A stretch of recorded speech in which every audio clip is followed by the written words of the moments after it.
According to Inuit in the Arctic, seasons are not demarcated by a fixed calendar, but by things we can hear in the rhythms of wildlife and environment. Scientists placed hydrophones at a seafloor recording location north of Alaska to record the sound of ice, ocean, and marine mammals throughout the year. This film captures the moment when a composer, a musician, and an oceanographer work together on a sonic exploration of one of the most inaccessible places to humans on Earth.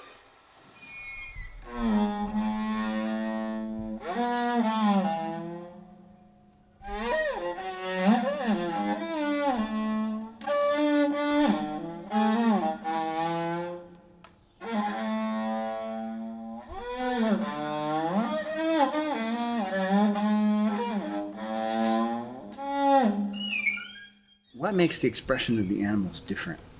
And how do we detect the difference? And one of those ways is the environment has this kind of steady state. And animals, inside of that big noisy environment, their expressions they're distinct. They're these they're individual distinct expressions in there. You know, the sea ice may go wee-o, wee-o, wee-o, wee-o, wee-o, and the beluga may do it similar, but the beluga's going dilly-lily.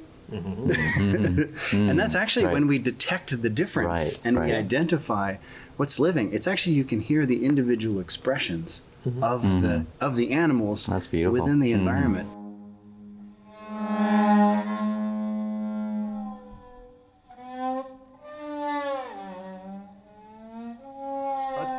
The thing about the wind and the connection between season 3 and 4, it's something we've been discussing yesterday and we're trying out yesterday. I know it's not really true, but there is a third entity in the whole process of these seasons, which is humans listening. Which is microphone, which is somebody that went and seek for that. And in this situation, we are excluding that. And the thing that I find the more interesting in terms of what we do with the wind is that it's a very strong connection with humans. It's breathing.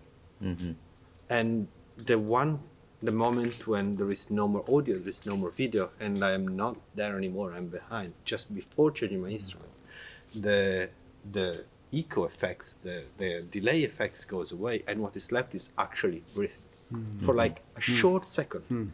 And that to me is why the wind and everything before makes sense, because you finally get to a point when you realize it's almost the naked and dirty secret, or like beautiful secret of this place, is that there is somebody listening.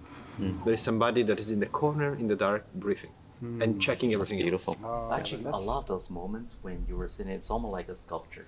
When you sit there, you hold this instrument. What I feel most attractive of that image alone is that you're the performer, but you're the listener.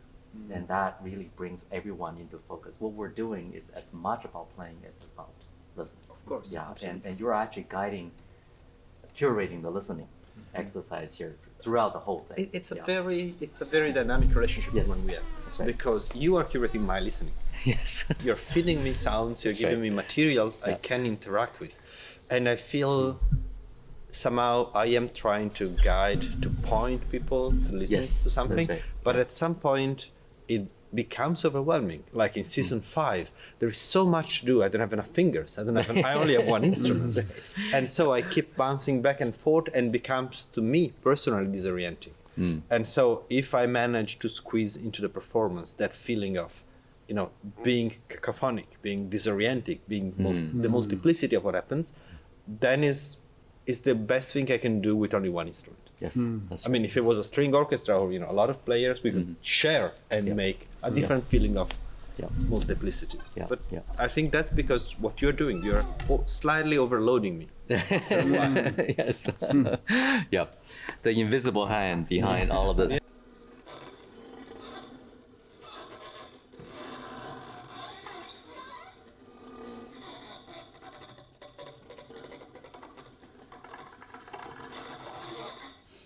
You're talking about the listener, bringing the person into it, but never in all of my world, in all of the work that I ever do I ever feel like I'm personally present in what we call data which is actually the environment, Yeah. than when we're listening together. And then it's sort of like that thing I keep coming back to, which is it's fine to send a rover or a robot to the moon or to Mars, Sure. but it's something that really we need and it's meaningful when we send a person there, when one person has stood there on the planet. And I never think of that except when I'm sitting here and listening to you.